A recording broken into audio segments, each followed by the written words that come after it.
ഭഗവാനെ പിടിച്ചു നിർത്താൻ ഒറ്റ മാർഗ്ഗമേ ഉള്ളൂ. ഭഗവാനെ നമ്മുടെ തോട്ടാക്കി മാറ്റുക. എപ്പോൾ ശ്രദ്ധ പോണ തോട്ടല്ല ഉണ്ടായല്ലോ, അവിടെ വേറെ എന്ത് ചൊല്ലിയിട്ടും കാര്യമില്ല. പരീക്ഷിച്ച് നോക്കാണ്ട് ഇല്ല എന്ന് വിളിച്ചു പറയുന്നവരാണ് ഇവരൊക്കെ. സ്ത്രീ പുരുഷ സംയോഗം ഇല്ലാണ്ട് ഞങ്ങൾക്ക് കുട്ടി ഉണ്ടാവില്ല അവർ കരഞ്ഞുകൊണ്ട് നടന്ന കാര്യം. ശ്രീനാരായണ ഗുരുദേവനെ പോലെയും ചട്ടമ്പി സ്വാമിയെ പോലെയും നീലകണ്ഠ തീർത്ഥവാരെ പോലെയും അല്ലെങ്കിൽ ബാഗ്ഭടാനന്ദ സ്വാമിയെ പോലെയും അല്ലെങ്കിൽ ശങ്കരാചാര്യ സ്വാമിയെ പോലുള്ളവർ കണ്ണീരൊഴുക്കണം ഇന്നത്തെ അവസ്ഥ കണ്ടിട്ട്. ഞങ്ങൾ എന്തിനു വേണ്ടിയിട്ട് ഈ പൊതുജനത്തിൻ്റെ ഇടയിൽ ഇറങ്ങി പ്രവർത്തിച്ച് ഞങ്ങൾക്ക് മോക്ഷം കിട്ടാവുന്ന വിലപ്പെട്ട സമയം കളഞ്ഞു എന്ന് അവർ ചിന്തിക്കേണ്ടത്. എന്നെ സംബന്ധിച്ചിടത്തോളം ഗുരുവായൂരപ്പൻ എന്ന് പറഞ്ഞു കഴിഞ്ഞാൽ encompassing everything that embodies the real truth. സത്യം പരം ധീമഹി എന്നൊരു വാക്ക് ഒരു ഫ്രേസ് ഉണ്ടെങ്കിൽ അതിൻ്റെ ഒരു മാനിഫെസ്റ്റേഷനാണ് എന്നെ സംബന്ധിച്ചിടത്തോളം ഗുരുവായൂരപ്പൻ. ഇദ്ദേഹം സങ്കടമില്ല എന്ന് പറഞ്ഞ സമയത്ത് ബാക്കിൽ ക്യാമറ പെടാൻ വേണ്ടിയിട്ട് ചില പ്രവൃത്തികൾ അങ്ങോട്ട് കയറി നിന്നു, അതങ്ങോട്ട് ഓഫായി.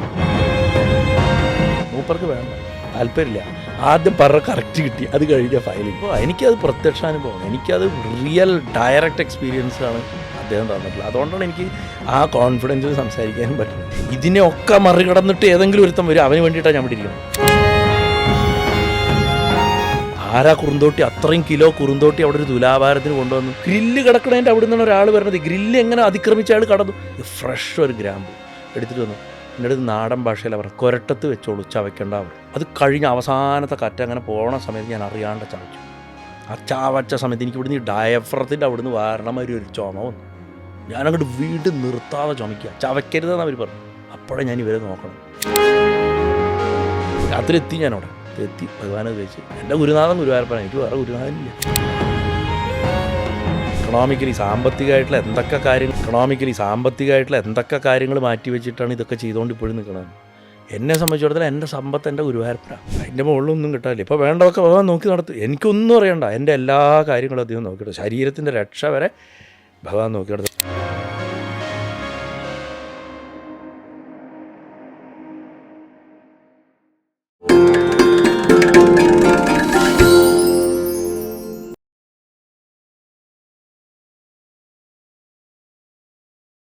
എന്താ പറയുക, ഏത് സ്തോത്രം പറഞ്ഞൂടാ, ഞാൻ കേട്ടൊരു വാചകം, ഇപ്പം നമ്മൾ 1008 തവണ അല്ലെങ്കിൽ ഞാനൊരു 1,00,000 തവണ ചൊല്ലി കഴിഞ്ഞാൽ എനിക്ക് ഇന്ന പ്രാപ്തി കിട്ടും എന്നൊക്കെ പല സ്ഥലത്ത് നമ്മൾ കേൾക്കാറുണ്ടല്ലോ. പക്ഷേ അതിൽ 1008 1,00,000 തവണ ഞാൻ ചൊല്ലുന്നതിലല്ല, അത് ഭഗവാൻ, ആ കൗണ്ട് അവിടെയാണല്ലേ, ഇവിടെ അല്ലല്ലോ കൗണ്ട്. അതെ, കേൾക്കാം. അത് കേൾക്കണമെങ്കിൽ എന്താ, നമ്മൾ അത്ര ശ്രദ്ധയോടെ ചെല്ലണം. കാരണം ഭഗവാൻ അകത്താ, ശ്രദ്ധയിലാണ് ഈശ്വരൻ ഇരിക്കുന്നത്. ശ്രദ്ധയില്ലാത്തവിടെ ഈശ്വരനില്ല. ഇവിടെ ഓം വിശ്വം വിഷ്ണുർ വഷട്കാരോ സർവപ്രഹരണായതാ. വിഷ്ണുദാസറാമ കഴിഞ്ഞോ? അങ്ങനെയാണ് ഇപ്പോഴത്തെ ചെല്ലൽ. കാരണം ബാക്കി അടുക്കളയിലെ കാര്യം, അവിടുത്തെ കാര്യം, അയലത്തെ കാര്യം, അത് ഇത് വരാൻ പോണത്, ട്രിപ്പ് പോണത്, ഇതൊക്കെ കയറി കഴിഞ്ഞ് വരുമ്പോഴേക്ക് സർവപ്രഹരണായതാ കഴിഞ്ഞു. 1000 നാമം ചൊല്ലി കഴിഞ്ഞു. ഭഗവാനെ പിടിച്ചു നിർത്താൻ ഒറ്റ മാർഗ്ഗമേ ഉള്ളൂ. ഭഗവാനെ നമ്മുടെ തോട്ടാക്കി മാറ്റുക. എപ്പോൾ ശ്രദ്ധ പോണ തോട്ടല്ല ഉണ്ടായല്ലോ, അവിടെ വേറെ എന്ത് ചൊല്ലിയിട്ടും കാര്യമില്ല. ഓക്കെ, മന്ത്രശബ്ദം കൊണ്ട് ഫലങ്ങളില്ല എന്നല്ല, അതുണ്ട്.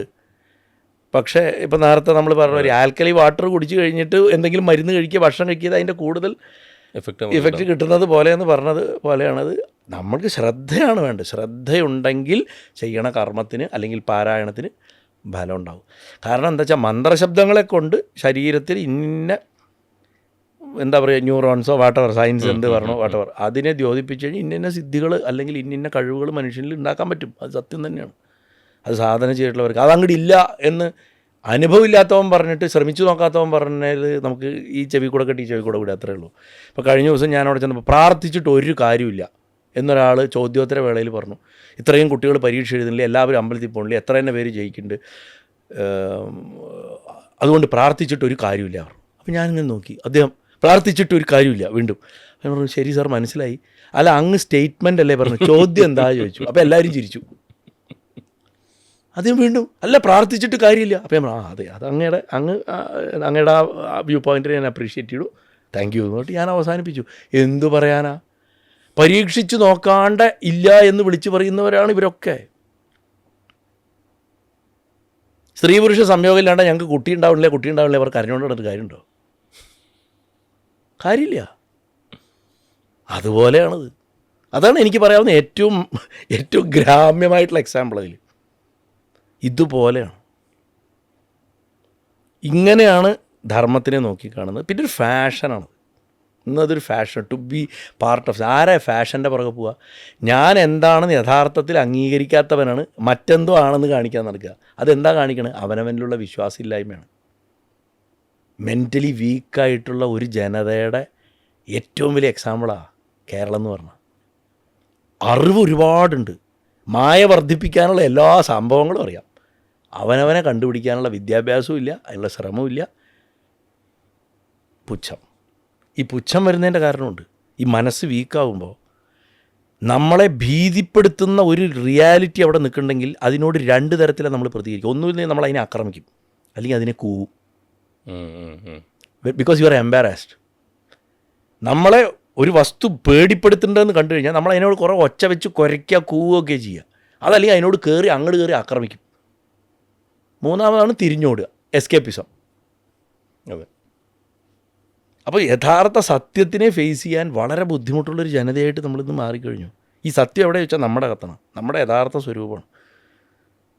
അവിടെയാണ് ആ സമാധിയുടെ തലവും കടന്നിട്ട് ഇന്ന് ദിവ്യശരീരികളായിട്ടിരിക്കുന്ന ശ്രീനാരായണ ഗുരുദേവനെ പോലെയും ചട്ടമ്പി സ്വാമിയെ പോലെയും നീലകണ്ഠ തീർത്ഥവാരെ പോലെയും അല്ലെങ്കിൽ വാഗ്ഭടാനന്ദ സ്വാമിയെ പോലെയും അല്ലെങ്കിൽ ശങ്കരാചാര്യ സ്വാമിയെ പോലുള്ളവർ കണ്ണീരൊഴുക്കണത് ഇന്നത്തെ അവസ്ഥ കണ്ടിട്ട്. ഞങ്ങൾ എന്തിനു വേണ്ടിയിട്ട് ഈ പൊതുജനത്തിൻ്റെ ഇടയിൽ ഇറങ്ങി പ്രവർത്തിച്ച് ഞങ്ങൾക്ക് മോക്ഷം കിട്ടാവുന്ന വിലപ്പെട്ട സമയം കളഞ്ഞു എന്ന് അവർ ചിന്തിക്കേണ്ടവുക അല്ലേ?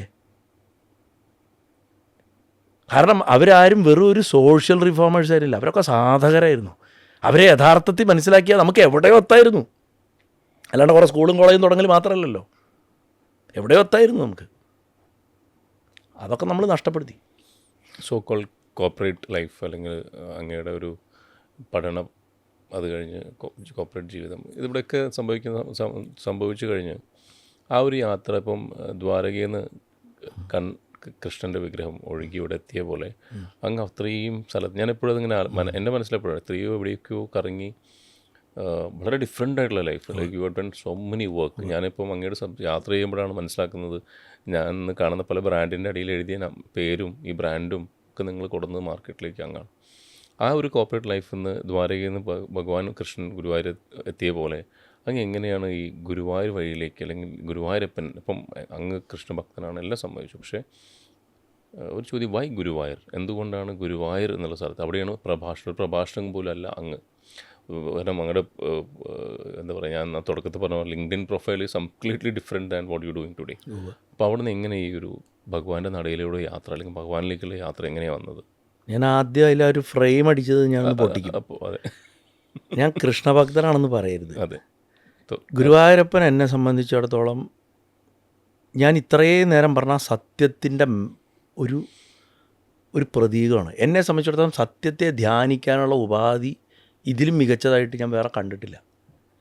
അതുകൊണ്ടാണ് ഗുരുവായൂരപ്പൻ എന്നുള്ള നാമം പറയുമ്പോൾ എനിക്ക് കണ്ണ് നിറയണതും ഭഗവാന്റെ കാര്യങ്ങൾ പറയുമ്പോഴും ഞാൻ അവിടെ ലീലയോ കാര്യങ്ങളോ അല്ല, അതിൻ്റെ അകത്തുള്ള ആ സ്ഫുരണമാണ് കാണുന്നത്. ഗുരുവായൂരപ്പനെ ഞാൻ മഹാദേവന് വേറെയായിട്ടോ അമ്മയെന്ന് വേറെയായിട്ടോ ഗണപതിന്ന് വേറെയായിട്ടോ ചാത്തൻ സ്വാമിന്ന് വേറെയായിട്ടോ ഒന്നും കാണുന്നില്ല. എന്നെ സംബന്ധിച്ചിടത്തോളം ഗുരുവായൂരപ്പൻ എന്ന് പറഞ്ഞു കഴിഞ്ഞാൽ encompassing everything that embodies the real truth. സത്യം പരം ധീമഹി എന്നൊരു വാക്ക്, ഒരു ഒരു ഒരു ഒരു ഫ്രേസ് ഉണ്ടെങ്കിൽ ആ അതിൻ്റെ ഒരു മാനിഫെസ്റ്റേഷനാണ് എന്നെ സംബന്ധിച്ചിടത്തോളം ഗുരുവായൂരപ്പൻ. അതുകൊണ്ടാണ് ഞാൻ പറയാറ്, ഈ സത്യത്തെ നമ്മൾ തിരിച്ചറിയുന്നത് യോഗവിദ്യയിൽ എങ്ങനെയാ വെച്ചാൽ പ്രാണനെ നിരോധിച്ചിട്ടുമുണ്ടാണ്. പ്രാണൻ വെച്ചാൽ പ്രധാനപ്പെട്ട വായു, ഗുരുവായ വായു, അത് ഓടുന്ന പുരം നമ്മുടെ ശരീരമാണ്. അത് തൃശ്ശൂർ ജില്ലയിലത്തെ ഒരു സ്ഥലമല്ല അത്. ഇത് ഭട്ടതിരിക്കറിയാം, നമുക്കറിയില്ല എപ്പോഴും. ആ വിഗ്രഹം അതിൻ്റെ ഉപാധിയാണ്. ആ വിഗ്രഹത്തിനും മായയുണ്ട്. ആ വിഗ്രഹവും എന്തെങ്കിലും ഒരിക്കൽ നശിക്കും. ഭഗവാൻ ദേവകി പ്രസവിച്ച ശരീരമേ ഭൂമിയിൽ നിന്ന് പോയി, പിന്നെയല്ലേ ഒരു വിഗ്രഹത്തിന്. പക്ഷെ അതിനൊരു മഹിമ.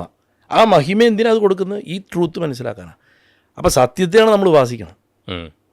അൾട്ടിമേറ്റ്ലി സത്യത്തോട് ചേർന്ന് നിൽക്കുക. ഭക്തനാണോ എന്ന് എനിക്ക് അറിഞ്ഞൂടാ.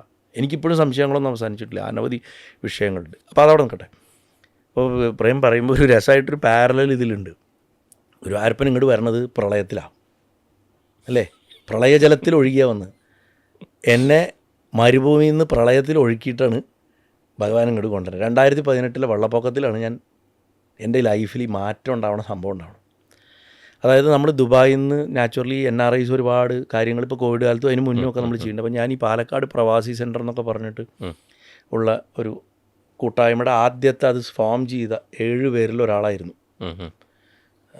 എൻ്റെ ജ്യേഷ്ഠതുല്യരായിട്ടുള്ള കുറേ ആൾക്കാരും ഒക്കെ ചേർന്നിട്ട് അവരുടെ ഇനീഷ്യേറ്റീവ് തുടങ്ങിയാണ്. എന്നെ അവർക്ക് തോന്നി എന്തോ ഉപകാരമുണ്ട് ഈ ചക്കനെ, പാലക്കാട്ടുകാരനുള്ള പഠിച്ചിട്ടു എൻ്റെ ലോഗോ ഉണ്ടാക്കുക, അതൊക്കെയായിരുന്നു എൻ്റെ പണികൾ. അതൊക്കെ ഞാൻ ചെയ്തു കൊടുത്തു. അപ്പോൾ ആ ടൈമിൽ പക്ഷേ പ്രളയത്തിൻ്റെ സമയത്ത് അതൊരു മൂർത്തഭാവത്തേക്ക് വന്നിട്ടില്ല. അപ്പോൾ എൻ്റേതായ രീതികളിലാണ് ഞങ്ങൾ SOSകൾ കൊടുക്കുക. കാരണം ദുബായിൽ നെറ്റ് കണക്ഷൻ കറക്റ്റാണ്. അപ്പോൾ ഇവിടെ നിന്ന് പല സ്ഥലത്തു നിന്ന് ഡിസ്ട്രസ് സിഗ്നലുകൾ വരും, വെള്ളം പൊങ്ങിക്കൊണ്ടിരിക്കുന്നു, ബോട്ടുകൾ വരുന്നില്ല, പോലീസ് സ്റ്റേഷനിലേക്ക് എത്തിച്ചുകൊണ്ടിരിക്കുക. അപ്പോൾ അന്ന് കേരളത്തിലെ ഒരു മിനിസ്റ്ററുടെ വൈഫ് എൻ്റെ സീനിയറായിരുന്നു. അപ്പോൾ അവരുടെ സഹായത്തോട് കൂടിയിട്ട് ഞാൻ അവിടുന്ന് ഞങ്ങൾക്ക് കിട്ടുന്ന സിഗ്നലുകൾ കമ്പയർ ചെയ്തിട്ട് ഇവിടേക്ക് അയക്കും. ഇവരത് ആർമിയുടെ ബേസിലേക്ക് അയക്കും, ഹെലികോപ്റ്ററുകൾ അതാത് സ്ഥലത്ത് ചെല്ലും. അങ്ങനെ ചില സെലിബ്രിറ്റികളായിട്ടുള്ള ആൾക്കാർ അവരുടെ അനുയായികളെ വെള്ളത്തിലിട്ടിട്ട് രക്ഷപ്പെട്ട സ്ഥലത്ത് വയസ്സായിട്ടുള്ള ആൾക്കാരെ വരെ രക്ഷിക്കാൻ അന്നാണ് ഞാൻ പലരുടെയും യഥാർത്ഥ സ്വഭാവം നമുക്ക് മനസ്സിലായത്. അപ്പോൾ അങ്ങനെ ഉള്ള ഒരുപാട് അനുഭവങ്ങളുണ്ടായി. ഇരിക്കുന്ന സമയത്ത് നമ്മുടെ ഇവിടുത്തെ ക്യാമ്പുകളിൽ മലമ്പനി, മലേറിയ പടർന്നു പിടിക്കുന്നുണ്ട്, ഡെങ്കി പടർന്നു പിടിക്കുന്നുണ്ട്. മലേറിയയെക്കാളും ഡെങ്കിയാണ് കൂടുതൽ, എൻ്റെ ഓർമ്മ കറക്റ്റാണെങ്കിൽ. അപ്പോൾ ഡെങ്കി ആയിരുന്നു, മലേറിയ അല്ല, ഡെങ്കിയുടെ അധികത്തിന് ഒരു മരുന്ന് വേണം, ടെട്രാസൈക്ലിൻ എന്ന് പറയും. ഇത് വലിയ ക്വാണ്ടിറ്റികളിൽ വേണം. ആ വലിയ ക്വാണ്ടിറ്റികളുള്ള മരുന്ന് അന്ന് കേരളത്തിൻ്റെ അന്നത്തെ സാഹചര്യത്തിൽ ഒരുപക്ഷെ ഇവിടെ ഇല്ലാത്തതുകൊണ്ട് ഇത്രയും പേര് സ്കൂളുകളും കോളേജുകളും കല്യാണ മണ്ഡപങ്ങളും ഒക്കെയാണല്ലോ അഭയാർത്ഥി ക്യാമ്പുകളായിട്ട് നിൽക്കുന്നത്. അത് ഉയർന്ന പ്രദേശങ്ങളിലാണ്, ചില ക്യാമ്പുകളിൽ തന്നെ വെള്ളം കയറി പ്രശ്നം. അപ്പോൾ അങ്ങനെ പൂനെ ഫൈസറിന്ന് എൻ്റെ പരിചയത്തിലുള്ള ഒരു ചേട്ടൻ, അദ്ദേഹം അവിടെ വളരെ സീനിയറായിട്ടൊരാൾ. അപ്പോൾ അദ്ദേഹത്തിൻ്റെ സഹായത്തോടെ ഇത് ഇവിടെ കേരളത്തിലേക്ക് എത്തിച്ചു കൊടുക്കാൻ വേണ്ടിയിട്ട് വരുമ്പോൾ അതിൻ്റെ ഉത്തരവാദിത്തപ്പെട്ടിട്ടുള്ള കുറച്ച് പേപ്പറുകളൊക്കെ ഒപ്പിടണം. റിസ്ക്കുള്ള പണിയാണ്, എന്നാലും അത് ചെയ്യാൻ വേണ്ടിയിട്ട് ഞാൻ പോന്നു. പൂനെയിൽ വന്ന്, നാട്ടിൽ വന്ന്, കേരളത്തിൽ ഇന്ന ക്യാമ്പെന്ന് ഞാൻ പറയില്ല, ആ ക്യാമ്പിൽ ഇത് സാധനം എത്തിച്ചു ഞാൻ. അങ്ങനെ എത്തിച്ചിട്ട് അവിടെ എത്തിയപ്പോൾ എനിക്ക് പനി വന്ന് ഞാൻ ഔട്ടായി, ബോധം കെട്ടു എന്ന് തന്നെ പറയാം. ഹെൽത്ത് ക്രംബിൾഡായി. അപ്പോൾ ആ ക്യാമ്പിൽ അവിടെ കിടക്കണം 2-3 ദിവസം. എൻ്റെ മനസ്സിൽ തോന്നി എൻ്റെ ആരോഗ്യം എന്ന് പറഞ്ഞാൽ എനിക്കിന്നുണ്ട്, എത്ര കാലം ഉണ്ടാവും നമുക്കറിയില്ല. അപ്പോൾ ലൈഫിൽ നമ്മൾ ചെയ്യാൻ ആഗ്രഹിച്ച കുറച്ച് കാര്യങ്ങൾ ഞാൻ തുടക്കത്തിൽ പറഞ്ഞു. ഞാൻ 30 വയസ്സ് റിട്ടയർ ആളാണ്. പക്ഷേ എന്നാലും എനിക്ക് ഏറ്റവും ഇഷ്ടപ്പെട്ട കാര്യങ്ങൾക്ക് എൻ്റെ സമയം വിനിയോഗിച്ച് തുടങ്ങിയിട്ടില്ല. ഒന്നെന്താ വെച്ചാൽ എനിക്കൊരു ഉറപ്പുള്ളൊരു കാര്യമുണ്ട്, ഒരു 42 വയസ്സ് കഴിഞ്ഞാൽ ഞാൻ ഭഗവാന്റെ കഥ പറയാൻ തുടങ്ങും. അതെനിക്ക് ഐ ന്യൂ ഇറ്റ്. അത് ഞാൻ വിചാരിക്കുന്നതിന് മുന്നേ അത് ഭഗവാൻ അങ്ങോട്ട് സംഭവിപ്പിക്കുക ചെയ്തു. അങ്ങനെ ഞാൻ ഈ പർട്ടിക്കുലർ 42 വയസ്സാണ് എനിക്ക് തികയണത്. 18 എനിക്കിപ്പോൾ 48 കഴിഞ്ഞു. ആ 18 സെപ്റ്റംബർ മാസം, ഒക്ടോബറിലാണ് എനിക്ക് തികയുക. സെപ്റ്റംബർ മാസത്തിലാണ് ഞാൻ വരണത്. ഓഗസ്റ്റ് 10 കഴിഞ്ഞപ്പോഴും കേരളത്തിൽ വെള്ളപ്പൊക്കം വളരെ അധികമായി. അതിൻ്റെ ടുവേർഡ്സ് ദി എൻഡാണ്, വെള്ളം ഇറങ്ങി തുടങ്ങുന്നു പല സ്ഥലങ്ങളിലും. അവിടെ വന്നു. അപ്പം ഞാൻ ആലോചിക്കുകയാണ് എന്താണ് എനിക്ക് ചെയ്യാൻ താല്പര്യം. അപ്പോൾ എൻ്റെ ആഗ്രഹങ്ങളൊന്ന് പ്രഭാഷണം ചെയ്യലൊന്നുമല്ല, അപ്പോൾ അതൊന്നും വരുന്നില്ല. എനിക്കറിയണ പണി എന്താ, ക്യാമറ കൊണ്ടുള്ള പരിപാടികൾ, ഡയറക്റ്റ് ചെയ്യുക, എഴുതുക. അപ്പോൾ കേരളത്തിൽ നഷ്ടപ്പെട്ടുകൊണ്ടിരിക്കുന്ന നമ്മുടെ ഒരുപാട് കലാരൂപങ്ങളുണ്ട്. അതിലൊന്ന് കളമെഴുത്ത് പാട്ടാണ്. അതിൽ തന്നെ കടൽ പോലെ കിടക്കണോണ്ട് എല്ലാം എടുക്കാൻ പറ്റില്ല. കല്ലാറ്റ് സമ്പ്രദായം എന്ന് പറഞ്ഞിട്ട് മലബാറിലുള്ള ഒരു സാധനം മാത്രം എടുത്തിട്ട് ആൾക്കാർക്കൊരു താല്പര്യം ഉണ്ടാക്കാൻ പറ്റുന്ന എന്തെങ്കിലും ഒന്ന് ചെയ്യണമെന്ന് വിചാരിച്ചിട്ടുണ്ടായിരുന്നു. എൻ്റെ മനസ്സിൽ തോന്നുകയാണ് കുറച്ച് ദിവസം പാലക്കാട് നിൽക്കാം, എന്നിട്ട് ഇതങ്ങോട്ട് എക്സിക്യൂട്ട് ചെയ്യാറ്. അങ്ങനെ ഞാൻ പൂങ്കുടിൽ മനയിൽ മഞ്ചേരിയിൽ ഞാൻ സെപ്റ്റംബറിൽ തന്നെ ടുവേർഡ്സ് ആഫ്റ്റർ സെപ്റ്റംബർ 15 ഞാൻ ഷൂട്ട് തുടങ്ങുക.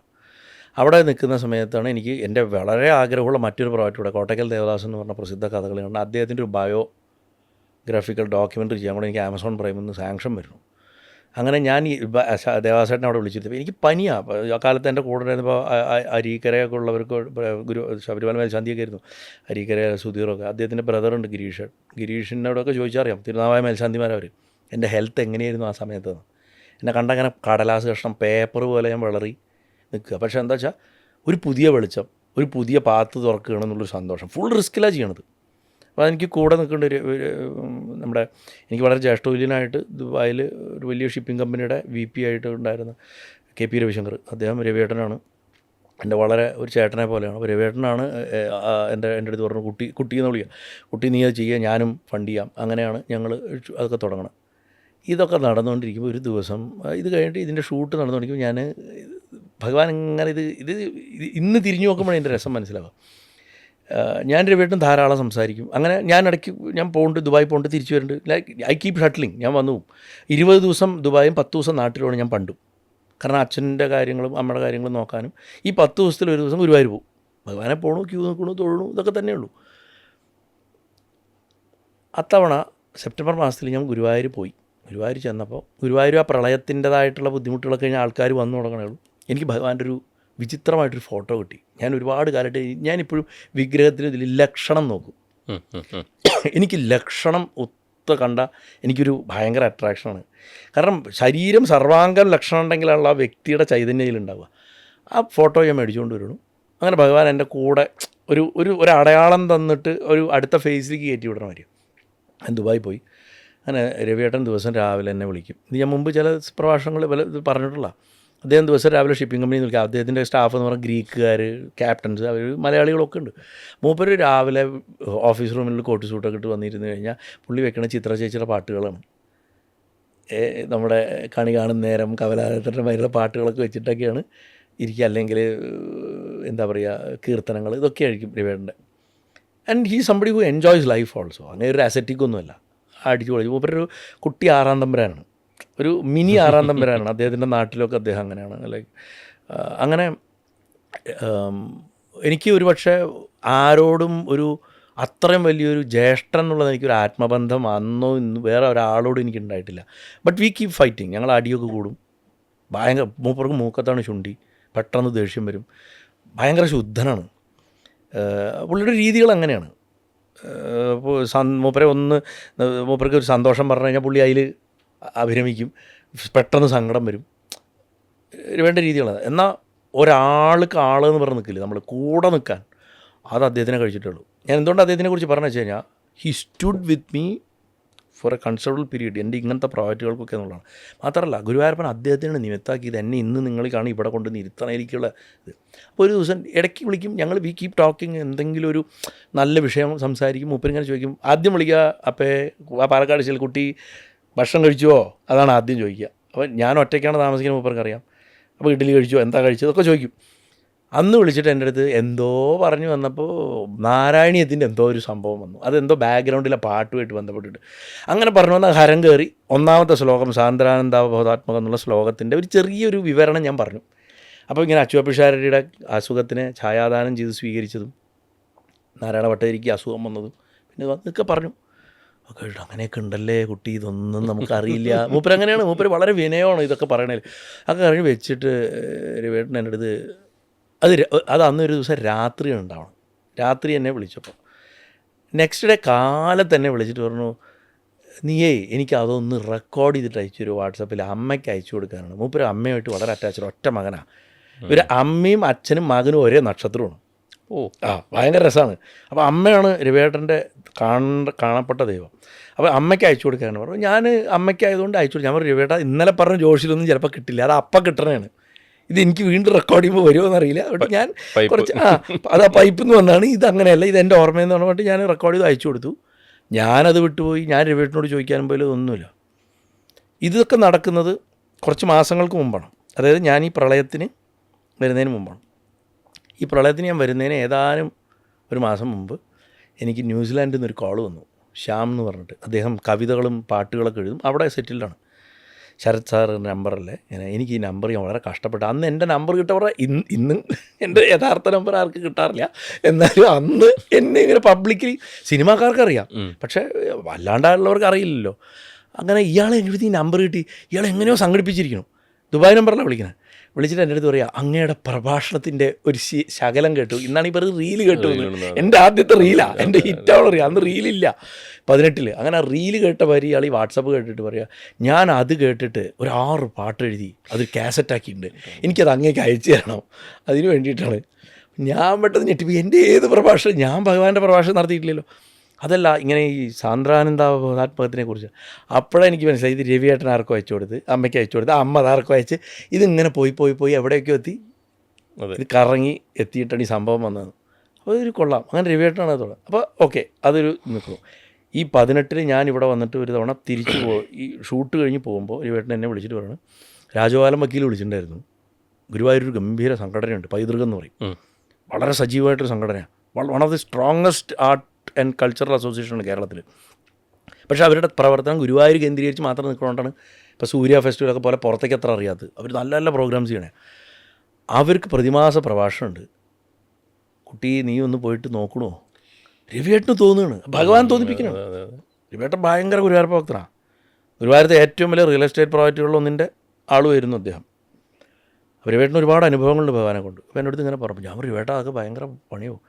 അല്ല നീ എന്തായാലും അടുത്തിപ്പോൾ ഗുരുവായൂർ പോകല്ലോ, ഷൂട്ടിന് പോകുമ്പോൾ ഗുരുവായൂർ പോവാം, അവരെ ഒന്ന് കണ്ടേക്ക്, അവർക്ക് എന്തോ നിന്നെ ഒന്ന് പരീക്ഷിക്കണമെന്നുണ്ട്, എന്നിട്ടേ കൊടുക്കുള്ളൂ, ഞാനാണ് സജസ്റ്റ് ചെയ്ത്. ഞാൻ പറഞ്ഞു രവിയേട്ടാ അങ്ങനെ ചോദിച്ച് മേടിച്ചിട്ടൊന്നും വേണ്ട, അല്ല എന്നാലും ഒന്ന് കണ്ടോളൂ. അങ്ങനെ നന്ദിനി ഹോട്ടലിൽ കിഴക്കേടയിൽ ഇവരെ ഞാൻ വൈകുന്നേരം കണ്ടു, ഗുരുവായൂരപ്പനെ കണ്ടു. യാദൃശ്യമായിട്ട് സംസാരം തുടങ്ങി. എന്തോ ഗുരുവായൂരപ്പൻ ഈ 16,008 ഭാര്യമാരുടെ ഭർത്താവ് കളിയാക്കുന്ന വിഷയം വന്നു. അപ്പോൾ ഞാൻ ഭഗവാന്റെ ജാതകത്തിൽ 7ാം ഇടത്ത് കവിവാസ്ഥാനത്ത് നിൽക്കുന്ന ഗ്രഹം ശനിയാണ് എന്ന് പറഞ്ഞിട്ട്, ഒറ്റ ഭാര്യ ഉണ്ടാവുള്ളൂ, ആ ഭാര്യ മഹാമൂഢയായിരിക്കും, ഭർത്താവിൻ്റെ മഹാത്മ്യം മനസ്സിലാക്കാത്ത ആളായിരിക്കും പറഞ്ഞു. ഇവർ ആശ്ചര്യമായി. ചിലർ നല്ല വിവരമുള്ള ആൾക്കാരാണ് എല്ലാവരും. അതിൻ്റെ ഒരു നല്ലൊരു എക്സ്ചേഞ്ച് ഉണ്ടായത് കഴിഞ്ഞ് പോയി അവർ വീട്ടിനെ വിളിച്ച് പറഞ്ഞു ഇയാളെ വെക്കാം. അപ്പം നവരാത്രി സ്പെഷ്യൽ പ്രഭാഷണമായിട്ടാണ് വെച്ച്. എന്താ വെക്കേണ്ടത് വെച്ച് രാജഭവൻ വക്കീലിനെ വിളിച്ചു. അദ്ദേഹം സീനിയർ അഭിഭാഷകനാണ്, ഹൈക്കോടതിയിലുണ്ട്, ചാവക്കാട് കോടതിയിലുണ്ട്. അപ്പോൾ ഞാൻ പറഞ്ഞു സാറേ ഞാനൊന്ന് ആലോചിച്ചിട്ട് പറയാം, ഞാനൊന്ന് പ്രാർത്ഥിച്ച് നോക്കിയിട്ട് പറയാമെന്ന് പറഞ്ഞു. എൻ്റെ വായിൽ പെട്ടെന്ന് എൻ്റെ അപ്പോൾ അവർക്ക് ആ രീതി അറിയുമോയെന്നറിയില്ല. എന്തായാലും ആയിക്കോട്ടെ എന്ന് പറഞ്ഞിട്ട് രവിയേട്ടനോട് പറഞ്ഞു ശരത്ത് പ്രാർത്ഥിച്ച് നോക്കിയിട്ടൊക്കെ പറയാമെന്നാണ് പറഞ്ഞത് എന്ന് പറഞ്ഞു. അപ്പോൾ അല്ല അവൻ പറയും വിളിക്കുന്നു പറഞ്ഞു. അന്ന് ഞാൻ ഭഗവാനെ പ്രാർത്ഥിച്ച് എൻ്റെ ഉള്ള പൂജാമുറിയിൽ ഞാൻ അവിടെ എൻ്റെ മെറീനയിലെ വീട്ടിൽ ഞാൻ പ്രാർത്ഥിച്ചപ്പോൾ ഞാൻ കണ്ടത് ഒരു വഴിക്ക് ഞാൻ ചിന്തിക്കാത്തൊരു സാധനമാണ്. ആ കൊടിമരത്തിൻ്റെ മുകളിലിരിക്കണ ശ്രീനിവാസേരി വരച്ച നരസിംഹമാണ് ഞാൻ കണ്ടത്. ആ വാക്കും എൻ്റെ മനസ്സിൽ അപ്പം വേണം, നരസിംഹതത്വം. അത് പറഞ്ഞു. അങ്ങനെ ഞാൻ നാട്ടിൽ വന്നു. ഒക്ടോബർ 11 എൻ്റെ ഓർമ്മ ശരിയാണെങ്കിൽ 2018 ആ പ്രഭാഷണം. എന്തോ എനിക്ക് റെക്കോർഡ് ചെയ്യാൻ തോന്നി. എൻ്റെ പിള്ളേർ ഷൂട്ടിലുള്ളതുകൊണ്ട് ഞാൻ ക്യാമറ വരാൻ പറഞ്ഞു. പ്രജിത്ത വന്നത്, അവൻ വന്ന് ഫുള്ള് റെക്കോർഡ് ചെയ്തു. അത് അന്ന് തന്നെ എൻ്റെ ഈ ഇന്ത്യൻ അസോസിയേഷനിലും അവിടെ ഇവിടെയൊക്കെയുള്ള പ്രഭാഷണങ്ങൾ റെക്കോർഡ് ചെയ്തിട്ട്, കൾച്ചറൽ പ്രഭാഷണങ്ങൾ റെക്കോർഡ് ചെയ്ത് ഇടാൻ വേണ്ടിയിട്ട് 1-2 പേര് തുടങ്ങിയൊരു സാധനമായിരുന്നു ഈ 18 സ്റ്റെപ്സ്. അതിന് പേര് വേറെ എന്തായിരുന്നു, ശബരിമല പ്രശ്നം നടക്കുമ്പോഴാണ് ഇതിൻ്റെ പേര് മാറി 18 സ്റ്റെപ്സ് എന്നാവണത്. പക്ഷേ അതിലൊന്നും ഇട്ടിട്ടൊന്നുമില്ല. അതിലാണ് ഈ നരസിംഹദത്ത് അപ്ലോഡ് ചെയ്യണത്. അത് അന്ന് തന്നെ കണ്ടവരുണ്ട്. അത് കഴിഞ്ഞ് ഞാൻ തിരിച്ചുപോയി. അതിൻ്റെ നെക്സ്റ്റ് ഡേ ഒരു കളമെഴുത്ത് സെമിനാർ ഉണ്ടായിരുന്നു. അതിൽ ഞാൻ പ്രസംഗിക്കുമ്പോഴുള്ള ആ ഒരു ഫോട്ടോ ആണ്, എൻ്റെ ആ ഒരു മഞ്ഞ ഷർട്ട് ഇട്ടിട്ട് ഞാൻ പ്രസംഗിക്കണ എല്ലാവരുടെയും കാണുന്നൊരു ഫോട്ടോ ഇല്ലേ, അത് ആ പ്രഭാഷണമാണ് ചോർച്ചിത്ര ഇൻസ്റ്റിറ്റ്യൂട്ടിൽ. ആ പ്രഭാഷണമാണ് അതിൻ്റെ. അത് കഴിഞ്ഞ് നെക്സ്റ്റ് ഡേ ഞാൻ പ്രഭാഷകനായിട്ട് ഗുരുവായൂരപ്പൻ്റെ അരങ്ങേറ്റം കഴിച്ചതിൻ്റെ പിറ്റേ ദിവസത്തെ കൃഷ്ണകുമാരേട്ടൻ്റെ ആഭിമുഖ്യത്തിൽ നടന്ന ഒരു അത് പിന്നെ ഒരു അക്കാഡമിക് ലെക്ചറായിരുന്നു. തിരിച്ചുപോയി. യു വോണ്ട് ബിലീവ്, ഒരാഴ്ച കഴിഞ്ഞപ്പോൾ എനിക്ക് ഗുരുവായൂർ രാമകൃഷ്ണ ഹോട്ടലിൽ കുട്ടികൾക്ക് നമ്മുടെ സ്വന്തം കൂടപ്പുറപ്പുകളെ പോലെയാണ്. ഉടമ ജയറാമാണെങ്കിലും അവിടെ കൗണ്ടറിലിരിക്കണ സന്ദീപാണ് എന്നെ എത്രയോ അവനത് ഒഴിച്ചിരിക്കുന്ന ഒരു കാലത്ത്. എൻ്റെ ഒരു കൂടപ്പുറപ്പ് പോലെയാണ്. പെബിദാസേട്ട് അവനെക്കുറിച്ച് എൻ്റെ അടുത്ത് പറഞ്ഞൊരു സംഭവം പറയാം. പെബിദാസേട്ട് പറഞ്ഞാണ് സന്ദീപിനെ കുറിച്ച്, when he is not busy inside the sanctum he sits in the counter of Ramakrishna. ശ്രീകോവിലിൻ്റെ ഉള്ളിൽ ബിസി അല്ലാത്തപ്പോൾ അവൻ കൗണ്ടറിൽ വന്നിരിക്കണമെന്ന്. അത് അവനെ ഭഗവാന് തുല്യമായിട്ട് ഒരിക്കൽ പറഞ്ഞു എന്നോട്. അത് എന്തുകൊണ്ടാണ് അവർക്ക് അങ്ങനെ തോന്നിയത് എനിക്കറിയില്ല. അവന് പോലും അറിയില്ല. അവൻ ചിലപ്പോൾ ഇത് കേൾക്കുമ്പോഴായിരിക്കും അവൻ അറിയാൻ പോകണം. ഇപ്പോൾ കഴിഞ്ഞ ദിവസം അവൻ എന്നെ വിളിച്ചിരുന്നു, ചേട്ടാ സുഖമാണോ, എപ്പോഴാണ് വരണം എന്നൊക്കെ ചോദിച്ചിട്ട്. അപ്പം ഞാനവനിപ്പോൾ അധികം കാണാറ് പോലുമില്ല. എന്നാലും അപ്പോൾ സന്ദീപിൻ്റെ അടുത്ത് സന്ദീപ് എന്നെ രാവിലെ വിളിക്കുകയാണ് എൻ്റെ ഇന്ത്യ നമ്പറിൽ. എനിക്ക് റോമിങ് ഉണ്ട്, അപ്പോൾ അവർക്ക് ലോക്കൽ കോളാണ്. ഞാൻ ദുബായിലാണ്. ശരത്തേട്ടാ ഇങ്ങനെ നമ്മുടെ പരിചയത്തിലൊരു പെൺകുട്ടിയുണ്ട്, അവർ കൃഷ്ണാട്ടത്തിനെ കുറിച്ചിട്ടൊരു റെഫറൻസ് ചെയ്തുകൊണ്ടിരിക്കുകയാണ്. അപ്പോൾ ശരത്തേൻ്റെ അടുത്ത് കൃഷ്ണാട്ടത്തിനെ പറ്റിയുള്ള ബുക്കുകൾ വല്ലതും ഉണ്ടോ? PC വാസുദേവനുള്ള ഏത് മാഷയുടെ പുസ്തകം വേണ്ട, അത് ഇവിടെ ഉണ്ട്. അല്ലാതെ ഉണ്ടോ? അപ്പോൾ ഞാൻ പറഞ്ഞു അങ്ങനെ ഒരു പുസ്തകം ഉണ്ട്, അതും ഒരു തമ്പുരാൻ എഴുതിയതാണ്, അത് എൻ്റെ കയ്യിലുണ്ട്, പാലക്കാടാണ്. ഞാൻ പാലക്കാട് വരുമ്പോൾ ഞാൻ എന്തായാലും ഗുരുവായൂർ വരുമല്ലോ, ഞാൻ കൊണ്ടുതരാം. പുസ്തകമാണ്, റെയർ ബുക്കാണ്, അത് ഫോട്ടോ കോപ്പി അവിടെ നിന്ന് തന്നെ എടുത്തിട്ട് ആ കുട്ടിക്ക് കൊടുക്കുകയായിരിക്കും നല്ലത് പറഞ്ഞു. വെച്ചു. രാവിലെ ഒരു 8-8:15 ഞാൻ ഓഫീസിൽ പോകാൻ വേണ്ടി. അപ്പോൾ ബ്ലേസർ ഇട്ടു, കഫ് ലിങ്ക് ഇട്ടിട്ടില്ല. കഫ് ലിങ്ക് എടുക്കാൻ വേണ്ടിയിട്ട് ഞാൻ പുസ്തകങ്ങൾ വെക്കണ റാക്കിൻ്റെ ഒരു ചെറിയൊരു ഡപ്പയിലാണ് ഈ കഫ് ലിങ്ക് വെക്കണം. ഞാൻ തുറന്നതാണ്. ഞാൻ കഫ് ലിങ്ക് 2 പുസ്തകം ഇങ്ങനെ വീണു. അതിൻ്റെ അകത്ത് ഈ കൃഷ്ണാട്ടത്തിൻ്റെ ഈ പുസ്തകം ഇരിക്കണം. ഞാൻ കഥകളി ഭ്രാന്തനാണ്. കഥകളിയുടെ പുസ്തകങ്ങൾ ഞാൻ കൊണ്ടുപോകാറുണ്ട്. ആട്ടപ്രകാരങ്ങൾ വരെ എടുത്തിട്ട് പോകാറുണ്ട് ദുബായിക്ക്. ഇപ്പോൾ നമുക്കൊക്കെ സ്വഭാവം ഉണ്ടല്ലോ, നമ്മൾ പോകുമ്പോൾ കുറേ പുസ്തകം കൊണ്ട് പകുതിയും വായിക്കില്ല, വെറുതെ ഭാരം ചുമക്കാൻ വേണ്ടിയിട്ട് കൊണ്ടുവരണം. അതേ പണിയാണ് പോണത്. പക്ഷേ ഈ പുസ്തകം ഞാൻ കൊണ്ടുവരാനുള്ള ഒരു സാധ്യതയില്ല. എനിക്ക് കൊണ്ടുവരേണ്ട ആവശ്യമില്ല. കൃഷ്ണാട്ടത്തിൻ്റെ പുസ്തകം ഞാൻ കൊണ്ടുവരണ്ട. ആ ബുക്ക് അവിടെ ഇരിക്കണം. ഞാൻ ഉടനെ ഇവന് മെസ്സേജ് ഇട്ടു, ആ പുസ്തകം എൻ്റെ കയ്യിലുണ്ട്, ഇവിടെ തന്നെയുണ്ട്. എന്നാൽ പിന്നെ ശരത്തേട്ടൻ വരുമ്പോൾ കൊണ്ടുവന്നാൽ മെസ്സേജ് ഇട്ടു. എന്നിട്ട് ഞാനിങ്ങനെ ഓഫീസിലേക്ക് കാർ പോകുമ്പോൾ ആലോചിക്കുക, ഈ ബുക്ക് എങ്ങനെ വന്നു, ഞാനിത് കൊണ്ടുവന്നിട്ടില്ലല്ലോ ഇങ്ങനെ ആലോചിച്ചുകൊണ്ടിരിക്കുകയാണ്. അന്ന് വൈകിട്ട് ഒരു 6:30 മണിയായപ്പോൾ എന്നെ മുരളി പുറനാട്ടുകാര മാഷ് വിളിക്കുന്നു. കൃഷ്ണാട്ട സൂപ്പറുണ്ട്, കൃഷ്ണകുമാരേട്ടൻ കൂടിയുണ്ട്, ചലച്ചിത്ര ഇൻസ്റ്റിറ്റ്യൂട്ട് പ്രിൻസിപ്പളാണ് കൃഷ്ണകുമാരേട്ടൻ. അതേ ശരത്തേട്ടാ മുരളി മാഷ് പറയുക, പടിഞ്ഞാറേ കോലകത്ത് നിന്ന് ശരത്തേട്ടനെ വിളിക്കും, ഈ വർഷത്തെ മാനവേദന അനുസ്മരണ പ്രഭാഷണം ശരത്തേട്ടൻ്റെ പേരാണ് ഞങ്ങൾ പറഞ്ഞിരിക്കണം. ഞാൻ എന്ത് ചോദിച്ചു പെട്ടെന്ന്. ആണെന്ന് പറഞ്ഞു. എന്നിട്ട് കൃഷ്ണകുമാരൻ്റെ കൊടുക്കാം. കൃഷ്ണകുമാരൻ പറഞ്ഞു, അല്ല അങ്ങനെയൊക്കെയല്ലേ നമ്മൾ എന്നൊക്കെ പറഞ്ഞാൽ അദ്ദേഹം വളരെ എൻകറേജിങ് ആയിട്ട് പറഞ്ഞു. അവരൊക്കെ എന്നെ വളരെ ഗുരുവായൂരപ്പൻ്റെ കൈയായിട്ട് നിന്ന് വളർത്തിയവരാണ് അവരൊക്കെ. അതായത് ഞാനൊരു റീലിട്ട് തുടങ്ങിയതല്ല, ഒരു റീലോ വീഡിയോ ഇട്ടിട്ടല്ല എൻ്റെ വരവ്. ഗുരുവായൂരപ്പൻ യഥാർത്ഥ വേദികളാണ് വന്നത് അന്നത്തെ കാലത്ത്. അതെന്തപ്പോൾ യൂട്യൂബ് എന്ന് പറയാൻ ഒന്നും കാര്യമായിട്ടൊന്നും. അങ്ങനെ ഞാൻ നാട്ടിൽ വന്ന് ഗുരുവായൂർ ഏകാദശി ദിവസമാണ് പടിഞ്ഞാറക്കോലത്ത് പ്രഭാഷണം, മാനവേദൻ്റെ മനസ്സ് എന്നും പറഞ്ഞിട്ടുള്ള പ്രഭാഷണം. ഇപ്പോഴും യൂട്യൂബിലുണ്ട്. ആ പ്രഭാഷണം ചെയ്ത് അതിനെനിക്ക് 2000 ഉറുപ്പ്യ എനിക്കന്ന് അവിടുന്ന് അവരൊരു ടോക്കൺ തന്നു. അത് ഞാൻ കൊണ്ടുവന്ന് ദ്വാദശിപ്പണമായിട്ട് ഗുരുവായൂരപ്പന് വെച്ചു. കൂത്തമ്പലത്തിലല്ല, ഗുരുവായൂരപ്പന് വെച്ചു. രാത്രി വന്ന് ഏകാദശി ഒഴുകുക. രാത്രി എത്തി ഞാനവിടെ എത്തി ഭഗവാനത് വെച്ച്. എൻ്റെ ഗുരുനാഥൻ ഗുരുവായൂരപ്പനാണ്, എനിക്ക് വേറെ ഗുരുനാഥനില്ല.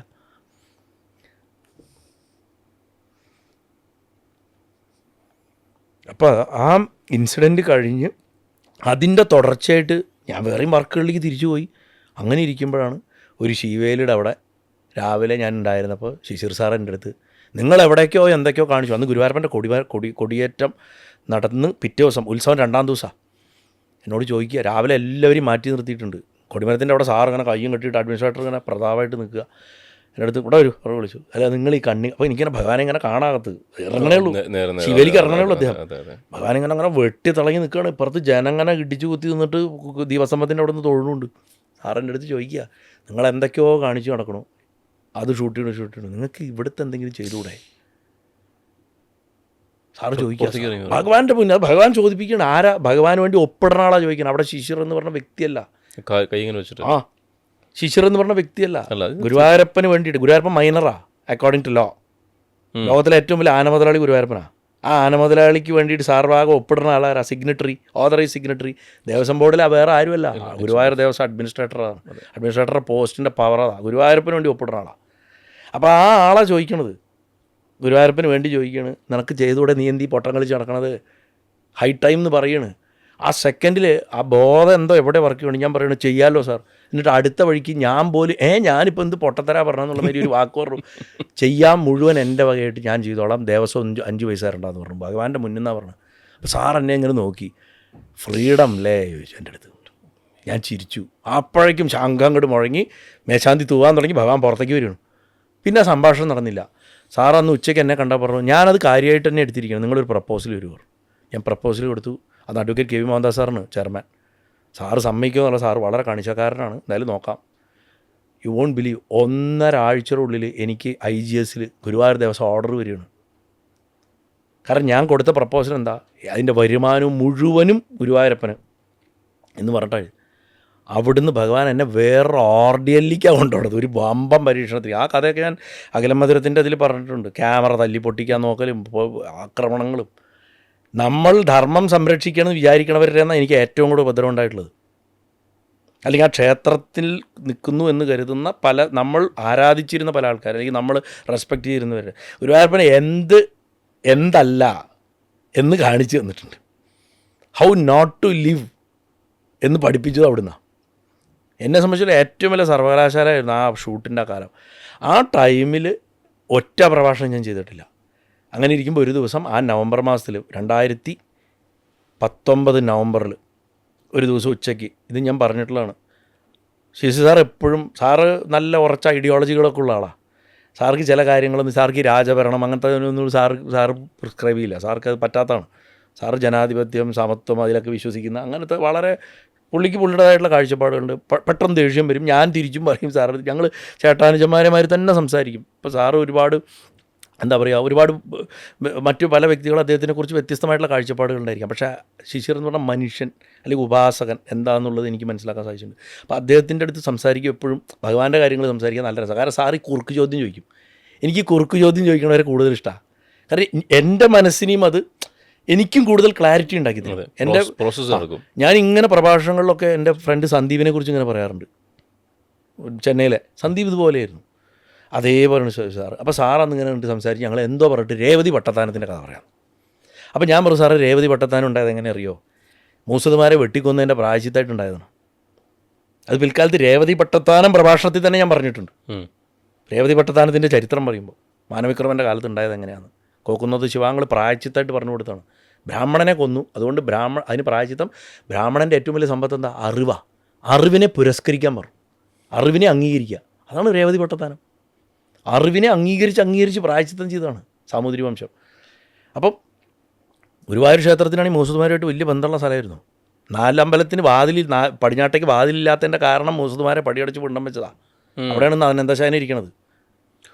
അങ്ങനെ പഴയ കഥകളൊക്കെ ഉണ്ട്. അപ്പോൾ ആ വിഷയമൊക്കെ ഇങ്ങനെ ഞങ്ങളിങ്ങനെ സംസാരിച്ച് മണി 2 വേച്ചെന്ന് കാട് ഇതൊക്കെ പറഞ്ഞ് വർത്താനം പറയാൻ തുടങ്ങിയത്. അപ്പോൾ ഞാൻ കുറച്ച് നേരം ഹോട്ടലിൽ പോയിട്ട് കിടന്നിട്ട് വരാം, അപ്പോൾ SBI ATM പോകണം എന്ന് പറഞ്ഞിട്ട് ക്യാമറമാൻ ശ്രീശൻ കൂടിയുണ്ട്. സാറിൻ്റെ കൂടെ വർത്താനം പറഞ്ഞ് നേരം പോയി. സാറ് പറഞ്ഞ് കഴിച്ചിട്ട് പോകുമോ? അപ്പോൾ ഞാൻ എന്തോ കഴിക്കാൻ നിന്നില്ല. ഭഗവാന്റെ പ്രസാദം വരും അവിടെ, എന്തോ അന്നത് കഴിക്കാൻ നിന്നില്ല. അത് ഭഗവാന്റെ നിശ്ചയമാണത്. അങ്ങനെ നടന്ന് ATM അവിടെ എത്തിയപ്പോൾ എനിക്കൊരു നമ്പറിൽ നിന്ന് കോൾ വരുന്നു. ബാലകൃഷ്ണ റാഡി, കോഴിക്കോട് ചേംബർ ഓഫ് കൊമേഴ്സിൻ്റെ ഒക്കെ പ്രസിഡൻറ്റ്, രേവതി പട്ടത്താനം കമ്മിറ്റിയുടെ ചെയർമാൻ ബാലേട്ടൻ വിളിക്കുകയാണ്.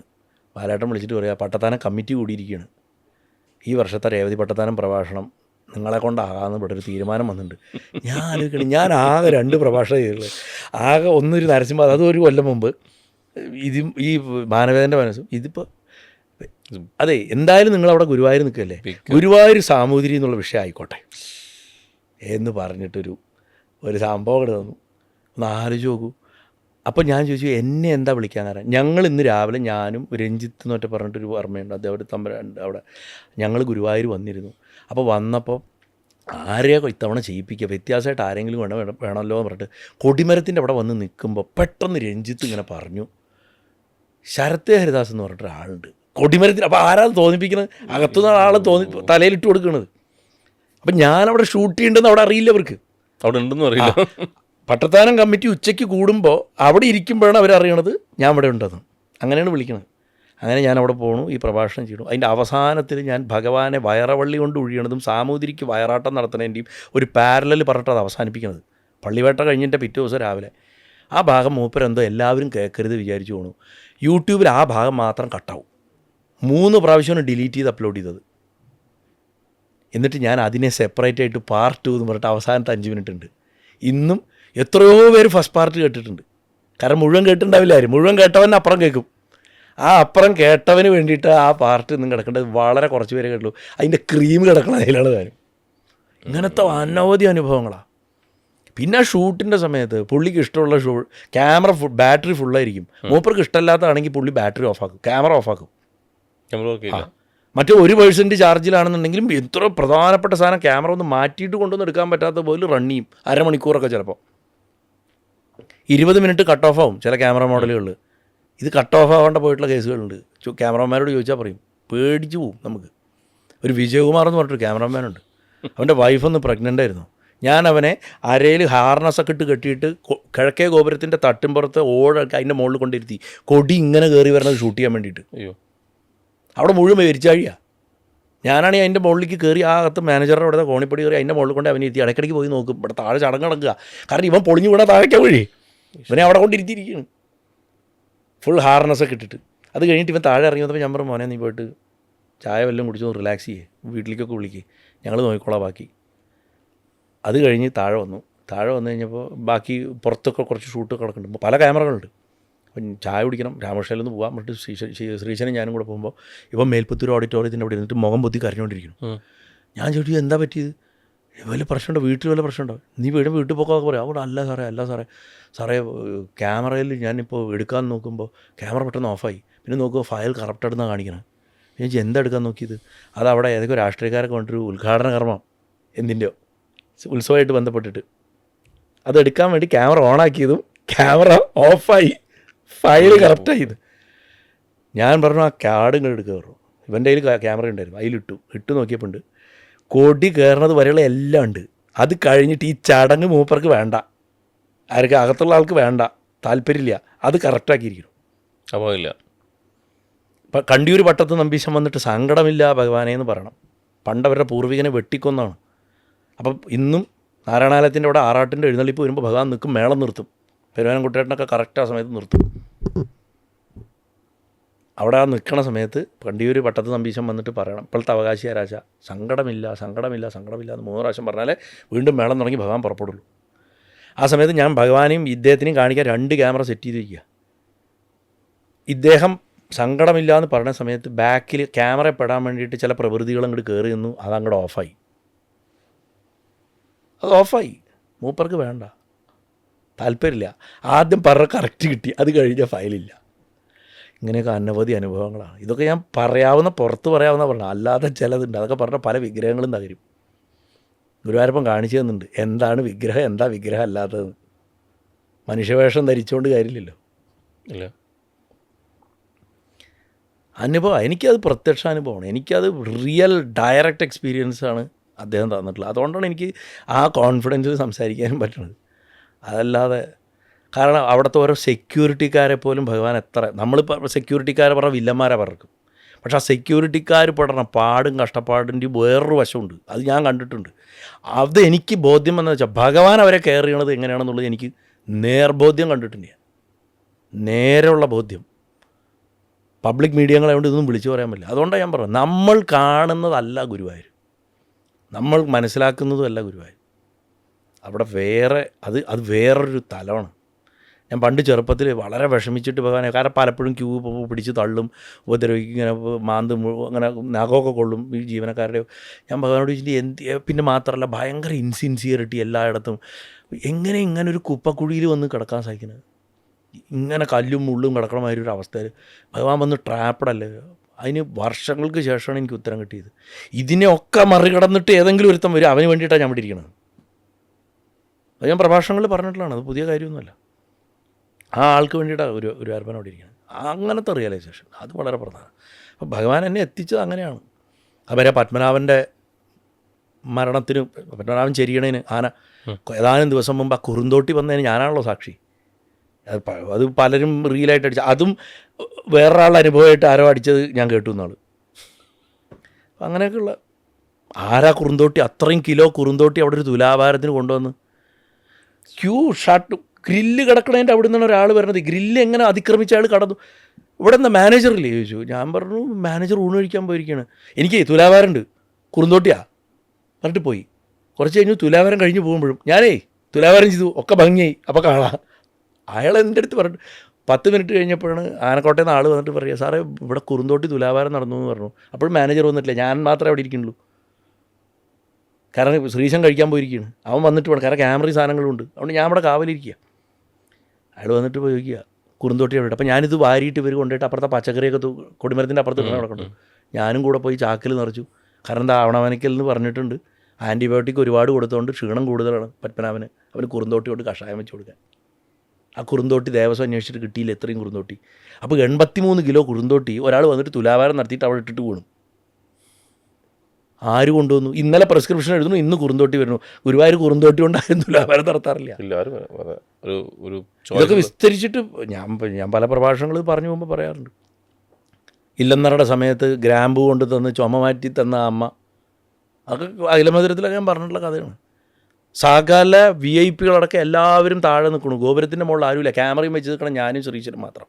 ഞാനിങ്ങനെ സ്ഫോടനം പോലെ ചുമക്കുക. അച്ഛൻ ആശുപത്രിയിൽ നാട്ടിൽ, മനസ്സ് ഒരു തരത്തിൽ നിൽക്കണില്ല. ഈ ഞങ്ങൾ നിൽക്കണതിൻ്റെ തൊട്ടപ്പുറത്ത് കീഴ്ശാന്തിമാർ മുഴുവൻ കുളിച്ച് ശുദ്ധരായിട്ട് കറ്റ സ്വീകരിക്കാൻ തയ്യാറായിട്ട് നിൽക്കുക. പിൻ ഡ്രോപ്പ് സൈലൻസ്. പുറത്ത് ജനം അങ്ങനെ അലക്കാണ്, ജനസഹസ്രമാണ് ഒത്തിരി കാണാൻ. VIP കേരളത്തിലെ പഴയ മുൻ മന്ത്രിമാരുടെ മക്കൾ വരെ എല്ലാവരും ഫാമിലി ഒക്കെ താഴെ, മാനേജർ പോലും അതിൻ്റെ മുകളിൽ. ആ സമയത്ത് ഇരുണ്ട ചുവന്ന സാരി ഉടുത്തിട്ടുള്ള ഒരു അമ്മ, കറുത്ത ഒരു സ്ത്രീ, മൂക്കുത്തിയും കമ്മലും ഒക്കെ ഇട്ടിട്ട് അതിൻ്റെ അടുത്ത് വന്നിട്ട് ഇങ്ങനെ VIP പോലെ കണ്ടിട്ട് ഇങ്ങനെ കാണുകയാണ്. അപ്പോൾ ഞാൻ വിചാരിച്ചു ഇവരാരാണ്, ഇവർ വല്ല പഴയ അഡ്മിനിസ്ട്രേറ്റർ വല്ലതാണോ. പക്ഷെ മുകളിൽ ആരും നിൽക്കണില്ല, എല്ലാവരും താഴെയാണ്. അപ്പോൾ ഞാനിങ്ങനെ അവർക്ക് നിൽക്കാൻ വേണ്ടി നമ്മൾ മര്യാദ കൊണ്ട് മാറിയപ്പോൾ ഇല്ലില്ല നിങ്ങളവിടെ നിന്നോളൂ, എനിക്കിവിടെ കുഴപ്പമില്ല, ഞാൻ നിന്നോളാം എന്ന് പറഞ്ഞു. എന്നിട്ട് ഞാൻ ചുമച്ചുകൊണ്ടേയിരിക്കുന്നുണ്ട്. അപ്പോൾ ഇങ്ങനെ പേഴ്സ് ഇങ്ങനെ തുറന്നു. എനിക്ക് ഓർമ്മയുണ്ടായിരുന്നു ഒരു ഗ്രാമ്പു, ഫ്രഷ് ഗ്രാമ്പു, പേഴ്സിൽ കാലങ്ങളായിട്ടിരുന്ന ഗ്രാമ്പു അതിൽ അതിൻ്റെ ഒരു ചതുപ്പ് ഇങ്ങനെ ഒരു വെറ്റ് ഫീൽ ഉണ്ടാവും.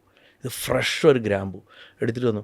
എൻ്റെ അടുത്ത് നാടൻ ഭാഷയിലാണ് പറഞ്ഞു, കൊരട്ടത്ത് വെച്ചോളൂ, ചവയ്ക്കണ്ട പറഞ്ഞു. അപ്പം ഞാൻ അനുസരിച്ചു, യാന്ത്രികമായിട്ട് അനുസരിച്ചു, ഇവിടെ വെച്ചു. അപ്പോൾ എന്നോട് ചോദിക്കണ്ടേ, നിങ്ങൾക്ക് ക്യാമറ നിങ്ങൾ ഉള്ളിൽ കടത്താൻ നിങ്ങൾക്ക് പെർമിഷൻ ഉണ്ടോ? ഞാൻ പറഞ്ഞു പെർമിഷൻ ഉണ്ട്, ഇങ്ങനെയാണ്. അപ്പോൾ ഞാൻ ചോദിച്ചു മാഡം എവിടുന്നാ, അമ്മ എവിടുന്നാ ചോദിച്ചു. അപ്പോൾ പറഞ്ഞു ഞാനിവിടെ തന്നെ അടുത്താണ് താമസിക്കുന്നത്. ഞാൻ പറഞ്ഞു ഞാൻ ഇവിടെ തന്നെ ആയിരുന്നു ഒരുപാട് കാലം, ഇപ്പം അടുത്താണ് താമസിക്കുന്നത്. അങ്ങനെ പറഞ്ഞു, ഞാൻ ഇവിടെ തന്നെയായിരുന്നു, ഇങ്ങനെ കാണിച്ചിട്ട് ഞാൻ ഇവിടെ ആയിരുന്നു, ഇപ്പം അടുത്താണ് താമസിക്കുന്നത്, ഭർത്താവിൻ്റെ വീട് ഇവിടെ അടുത്താണ്, അദ്ദേഹം ഇവിടെ ഉണ്ട് പറഞ്ഞു, ഇങ്ങനെ കാണിച്ചു. പിന്നെ അപ്പോഴേക്കും തുടങ്ങി കറ്റകളകത്തേക്ക് പോകാൻ തുടങ്ങി, അതിൻ്റെ ബഹളം. അത് കഴിഞ്ഞ അവസാനത്തെ കറ്റ അങ്ങനെ പോകണ സമയത്ത് ഞാൻ അറിയാണ്ട് ചവച്ചു. ആ ചവച്ച സമയത്ത് എനിക്ക് ഇവിടുന്ന് ഈ ഡയഫ്രത്തിൻ്റെ അവിടുന്ന് വാരണമാതിരി ഒരു ചുമ വന്നു. ഞാനങ്ങോട്ട് വീണ്ടും നിർത്താതെ ചുമയ്ക്കുക, ചവയ്ക്കരുതെന്ന് അവർ പറഞ്ഞു. അപ്പോഴേ ഞാൻ ഇവരെ നോക്കണം, മുകളിൽ ഒരാളില്ല. അപ്പോൾ ആ ഗോപുരത്തിൻ്റെ മുകളിൽ ഒരാളില്ല. ഇവിടെ ആയിരുന്നു എൻ്റെ താമസം, അടുത്താണ് ഞാനിപ്പോൾ ഇരിക്കുന്നത്, എൻ്റെ ഭർത്താവിൻ്റെ വീട് ഇവിടുന്ന് കുറച്ച് അടുത്താണെന്നാണ് പറഞ്ഞു. അപ്പോൾ നമുക്ക് ചിന്തിക്കാം ആരായിരുന്നു എന്ന്. എനിക്ക് എൻ്റെ വിശ്വാസം കൊണ്ട് ചിന്തിക്കാമല്ലോ. അങ്ങനെ ഒരാളെ അതിന് ശേഷം ഞാൻ എത്ര വർഷം, ഒരു 3-4 വർഷം ഞാൻ ആ ക്ഷേത്രമായിട്ട് ബന്ധപ്പെട്ടിട്ട് ക്യാമറയും കൊണ്ട് നടന്നു. അല്ലെങ്കിൽ ഒരു കൊല്ലം, ആ കോവിഡിൻ്റെ ആ ഒരു വർഷം ഫുൾ ടൈം അമ്പലത്തിൻ്റെ അകത്തല്ലേ, കോവിഡിന് തൊട്ട് മുമ്പുള്ള കൊല്ലം, ഞാൻ ആ സ്ത്രീയെ കണ്ടിട്ടില്ല, ആ അമ്മയെ ഞാൻ കണ്ടിട്ടില്ല. ഞാൻ എത്രയോ അന്വേഷിച്ചൊരു മുഖമാണ്. അങ്ങനെ അനവധി എക്സ്പീരിയൻസ് ആ ഗുരുവായൂരപ്പൻ. അതായത് ഒരു ആയുഷ്കാലത്തേക്കുള്ളത് മുഴുവൻ മൂപ്പർ ആ ഒരു 1-2 കൊല്ലം കൊണ്ട് എനിക്ക് അവിടുന്ന് തന്നു എന്ന് തന്നെ പറയാം. ഇപ്പം നേരത്തെ പ്രേം പറഞ്ഞല്ലോ, ശരത്തേട്ടൻ എക്കണോമിക്കലി സാമ്പത്തികമായിട്ടുള്ള എന്തൊക്കെ കാര്യങ്ങൾ മാറ്റി വെച്ചിട്ടാണ് ഇതൊക്കെ ചെയ്തുകൊണ്ട് ഇപ്പോഴും നിൽക്കണമെന്ന്. എന്നെ സംബന്ധിച്ചിടത്തോളം എൻ്റെ സമ്പത്ത് എൻ്റെ ഗുരുവായൂരപ്പനാണ്. അതിൻ്റെ മുകളിലൊന്നും കിട്ടാനില്ല. ഇപ്പോൾ വേണ്ടതൊക്കെ ഭഗവാൻ നോക്കി നടത്തും. എനിക്കൊന്നും അറിയണ്ട, എൻ്റെ എല്ലാ കാര്യങ്ങളും അദ്ദേഹം നോക്കിയിട്ട്, ശരീരത്തിൻ്റെ രക്ഷ വരെ ഭഗവാൻ നോക്കി നടത്തും. പ്രേമന് തന്നെ നേരിട്ട് അനുഭവം ഉണ്ടല്ലോ എൻ്റെ കൂടെ വരുമ്പോൾ, എങ്ങനെയാണ് ഹൗ ഹി വർക്ക്സ് എന്ന്. ആണ് കുംഭമേളയ്ക്ക് പോകണമെന്ന് ഞാൻ വിചാരിച്ചു, എന്നെ കൊണ്ടുപോയില്ലേ. ഞാൻ പോകണ്ടെന്ന് വിചാരിച്ചിരുന്നു, എന്നെ വിളിച്ചു വരുത്തി അവിടെ കൊണ്ടുപോയിട്ട് തരേണ്ട സാധനമൊക്കെ തന്ന് എന്നെ വിട്ടില്ലെങ്കിൽ അത്രേ ഉള്ളൂ. അതാണ്. അതുകൊണ്ട് ഹി വിൽസ്. ഞാനാണ് ആ സത്യത്തിനെ നമ്മൾ ഉപാസിച്ചാൽ ആ സത്യം നമ്മളെ സത്യമാക്കി മാറ്റും. ശിവനാക്കി മാറ്റും. ശിവൻ അതേ അറിയുള്ളൂ, സത്യത്തിന് അതേ അറിയുള്ളൂ, സത്യത്തിന് സത്യമാക്കാനേ ഉള്ളൂ. ശിവൻ അങ്ങോട്ട് എടുക്കും. അത് തന്നെ നാരായണനും ചെയ്യണം, അത് തന്നെ അമ്മയും ചെയ്യണം. അല്ലാണ്ട് വെറുതെ കിടന്ന് തമ്മി തല്ലി ആ ഈസം ഈ സമ്പ്രദായം, ആ ഗുരുപരമ്പര ഒന്നൊരു കാര്യമൊന്നുമില്ല. അനുഭവം ഇല്ലാത്തവനാണ് വർത്തമാനം പറഞ്ഞ ഇന്നത്തെ കാലത്ത്. അവർ കുറച്ചുകൊണ്ടിരിക്കും, അത് നോക്കിയിട്ട് കാര്യമില്ല. വേണ്ടവന് കിട്ടും, കണ്ടെത്തും, അനുഭവം ഉണ്ടാവും. അതിപ്പോൾ മോക്ഷം കിട്ടുക എന്നുള്ളതൊന്നുമല്ല. മോക്ഷം വേണോ വേണ്ടയോ എന്നുള്ളതൊക്കെ പോലും ഈശ്വരനെ നിശ്ചയിക്കണം. ഇപ്പോൾ ചത്തുപോകണമെന്നൊന്നും, ശരീരം വിട്ടുപോകണമെന്നൊന്നുമില്ല മോക്ഷം കിട്ടാൻ. ഇരിക്കെ ജീവൻ മുക്തനായിട്ട് ഇരിക്കാനുള്ള എത്രയോ പേരുണ്ട്. കൂടെ താമസിക്കുന്ന ആൾക്കാർക്ക് പോലും അറിയില്ല ഭർത്താവോ ഭാര്യയ്ക്കോ ഈ അവസ്ഥയാണുള്ളതെന്ന്. അങ്ങനത്തെ ഉപാസകരുണ്ട് നമ്മുടെ ഇടയിൽ, അങ്ങനത്തെ ആൾക്കാരുണ്ട്. എന്താ പറയുക, അവരവരുടെ പാട്ടിന് സന്തോഷമായിട്ട് ജീവിക്കണം. അവരാരും യൂട്യൂബിൽ നിന്നോ ഫേസ്ബുക്കിൽ നിന്നോ അല്ല തത്വം പഠിക്കുന്നു. അവർ ഇന്നും യഥാർത്ഥ സ്രോതസ്സുകളിലേക്ക് അന്വേഷിച്ച് ചെല്ലണു, കിട്ടേണ്ടത് കിട്ടണു, പോരണു. അവർ എക്സ്ക്യൂസസ് പറയുന്നില്ല, എനിക്ക് സമയമില്ല ഒന്നും പറയുന്നില്ല. ഞാൻ മുമ്പ് ഒരു പ്രഭാഷണത്തിൽ പറഞ്ഞിട്ടുണ്ട്, മലേഷ്യയിലെ ഏറ്റവും ടോപ്പ് കമ്പനികളുടെ ഉടമകളുള്ള ഒരു ഗ്രൂപ്പിൻ്റെ ഒരു 80 വയസ്സുള്ളൊരു മുത്തശ്ശൻ സുബ്രഹ്മണ്യസ്വാമിയെ സാക്ഷാത്കരിച്ചിട്ടുള്ള ഒരാളാണ്. താജ് കോറമാൻഡലിൻ്റെ കോഫി ഷോപ്പിൽ നിന്നിട്ട് എൻ്റെ അടുത്ത് ആ കഥ പറഞ്ഞത്. അദ്ദേഹത്തിൻ്റെ കണ്ണുകൾ തിളങ്ങണ കാണണം. അദ്ദേഹം വെറുതെ അടിക്കുകയല്ല, അതാ പറയുമ്പോൾ ആ ജീൻസ് ഇട്ട് കറുത്ത ടീഷർട്ട് ഇട്ടിട്ട് എൻ്റെ കൈ കെട്ടിയിട്ട് ആ BMW പുറത്ത് നിന്നിട്ട് ഒരു സ്പ്ലിറ്റ് സെക്കൻഡ് കൊണ്ട് മയിലിൻ്റെ പുറത്തിരിക്കണ ഭഗവാനെ കണ്ടതിൻ്റെ കഥയാണ് പറഞ്ഞത്. അദ്ദേഹത്തിന് 19-6 വയസ്സുള്ള ആളാണ്. എത്രയോ ഒരു 4th ജനറേഷൻ തമിഴിയൻ അദ്ദേഹം. അതൊക്കെയാണ് അനുഭവം. ഭക്തിയിൽ സോഷ്യലിസം, കൺസെൻസസ്, ജനാധിപത്യം ഒന്നുമില്ല. അത് കിട്ടേണ്ടവർ കിട്ടും, അതിൻ്റെ കണക്കേ പറയാം.